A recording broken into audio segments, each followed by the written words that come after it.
এখন বর আমাদের সামনে উপস্থিত হতে যাচ্ছে।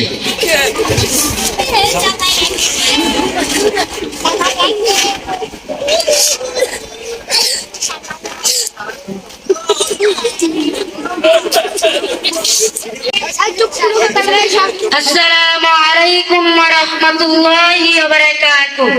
ওয়া আলাইকুম আসসালাম ওয়া রাহমাতুল্লাহি ওয়া বারাকাতুহু। লিয়াগফিরাল্লাহু লানা ওয়া লাকুম। আল্লাহুম্মা জিদ মুহাব্বাতি লিল্লাহি ওয়া রাসূলিহি। কেমন আছেন বিআই সাহেব? আলহামদুলিল্লাহ ভালো আছি, আপনি কেমন আছেন বিআই সাহেব? আলহামদুলিল্লাহ আমি অনেক ভালো আছি। এখন আপনাদের সামনে উপস্থিত হবে আজকের বিবাহের ঘটক সাহেব এবং ইমাম সাহেব।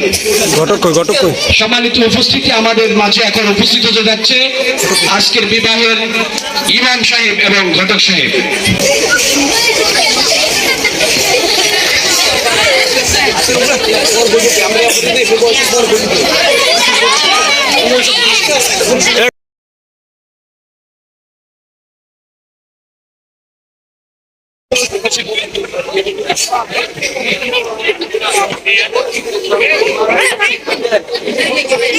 আসসালামু আলাইকুম।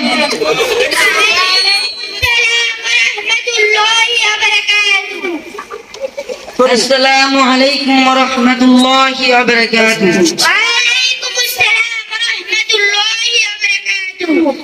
আপনাদের সবকিছু কি ঠিকঠাক? বিবাহের কাজ কি শুরু করা যায়? জি হুজুর, আমাদের সবকিছু ঠিকঠাক, আপনি বিবাহের কাজ শুরু করতে পারেন। হুজুর, আমার একটু কথা আছে। কি কথা বিআই সাহেব?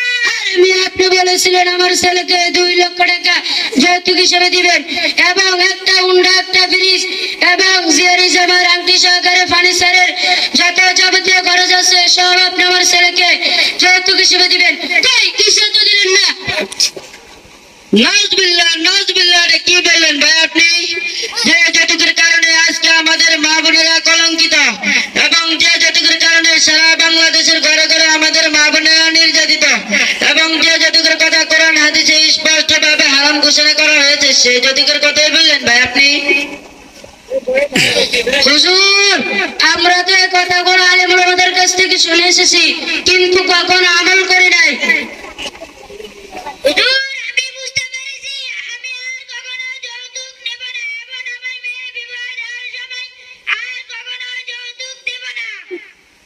আল্লাহ আমাদের সবাইকে যৌতুকবিহীন বিবাহ করার মতো তৌফিক দান করুন। আমিন। আমি কি এখন বিবাহের কাজ শুরু করতে পারি? জি হুজুর, আপনি বিবাহের কাজ শুরু করতে পারেন। মেয়ের মহলে নাকি ঠিক করা হয়েছে? জি হুজুর, ঠিক করা হয়েছে। কত টাকা ঠিক করা হয়েছে? 5,01,000 টাকা। ভাই ভাই সর্বনাশ, বর কি পারবে এত টাকা আদায় করতে? হুজুর, মার কি আদায় করতে হয় নাকি? জি অবশ্যই আদায় করতে হয়। হুজুর, তাহলে কিছু কমায় ধরুন। সেটা বরে বলবে বর কত টাকা আদায় করতে পারবে। হুজুর, আমি 30-40,000 টাকার বেশি আদায় করতে পারবো না। বর সাহেব একটু সামনে আসুন।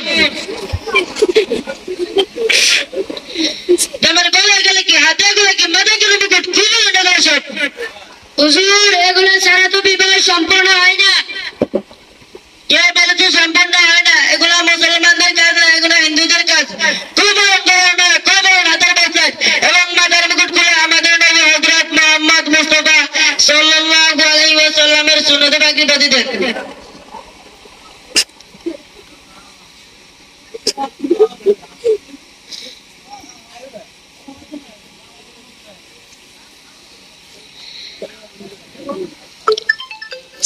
আমি এখন খুতবা পাঠ করবো। খুতবা পাঠ করা সুন্নাত এবং খুতবা শোনা আবশ্যক। الحمد لله نحمده ونستعينه ونستغفره ونعوذ بالله من شرور أنفسنا ومن سيئات أعمالنا من يهده الله فلا مضل له ومن يضلله فلا هادي له وأشهد أن لا إله إلا الله وأشهد أن محمدا عبده ورسوله يا أيها الذين آمنوا اتقوا الله حق تقاته ولا تموتن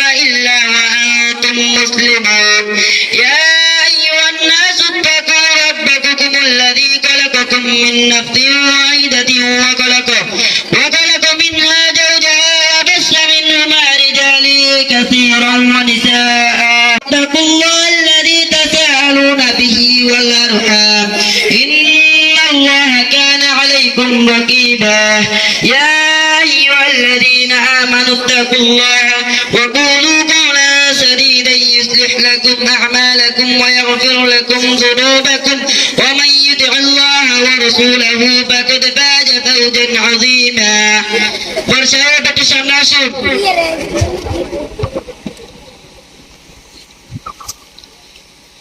সম্মানিত কলাতলী নিবাসী জনাব মোহাম্মদ শাহাদাত হুসাইনের মেয়ে মুসলমান রিমা আক্তারকে 40,000 টাকা মোহরে ফাতেমী রোডে আপনার নিকটে মজলিস সাক্ষী রেখে নেকাহ সাব্রত করলাম। আপনি বলেন কবুল। কবুল আলহামদুলিল্লাহ। বারাকাল্লাহু লাকুমা ওয়া বারাকা আলাইকুমা ওয়া জামা বাইনাকুমা ফি খায়র।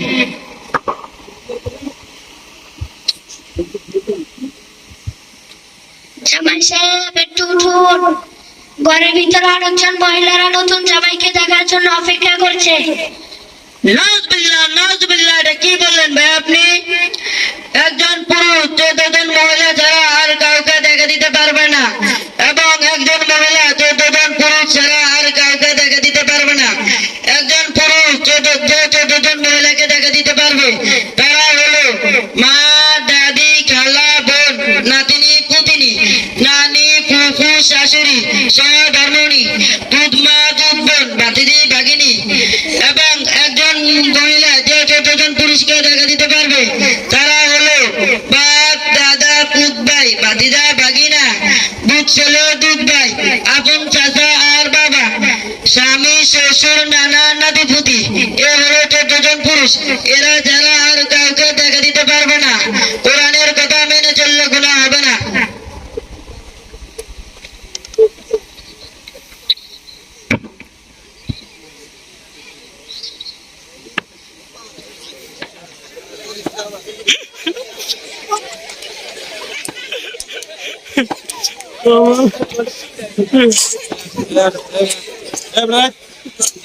দুলাভাই কমে পাল্টা দেখি বর্গে সনাতন দিবে না, দিলে দপ্তরি দাও।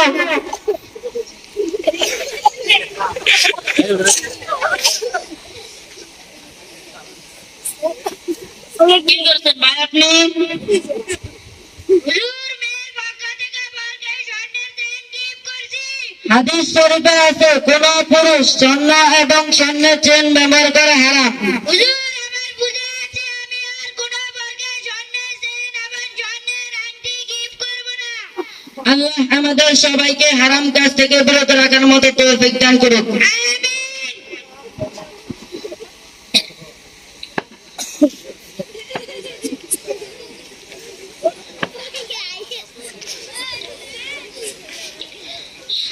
দুলাভাই কমে কোরমা গাজুরি কি সেটাইয়া দিবে না, দিলে দপ্তরি দাও।